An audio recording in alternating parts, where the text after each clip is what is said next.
સમાન આર્ટિકલ 370 અને article 35A હટાવ્યા બાદ આજે જમ્મુ કાશ્મીરની શું સ્થિતિ છે? ગુજરાત ફર્સ્ટ અને ઓટીટી ઇન્ડિયાની ટીમ જમ્મુ કાશ્મીરમાં 22 દિવસ વિતાવ્યા. આઈ રિપીટ, 22 દિવસ. शामे मलंग सी रातें सुरंग सी बागी उड़ान पे ही ना जाने क्यों इलाही मेरा जी आए आए इलाही मेरा जी आए आए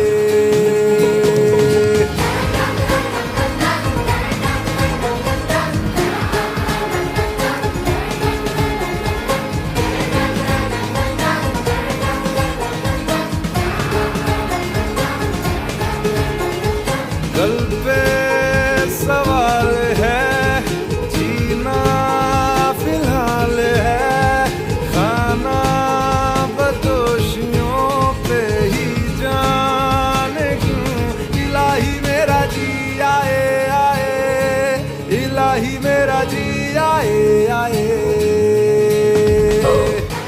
આજે જમ્મુ કાશ્મીર શાંત છે, સુરક્ષિત છે, ટુરિસ્ટથી ઉભરાઈ રહ્યું છે. ત્યારે આ તમામ પરિસ્થિતિઓનો ગ્રાઉન્ડ ઝીરો રિપોર્ટ એટલે કાશ્મીર નયા સવેરા. આ વેબ સિરીઝનું હોસ્ટિંગ કર્યું છે પદ્મશ્રી મનોજ જોશીએ અને વિડીયો બુકનું આજે લોન્ચિંગ થવા જઈ રહ્યું છે, જેને લખી છે વિવેક ભટ્ટે. કાશ્મીર નયા સવેરા.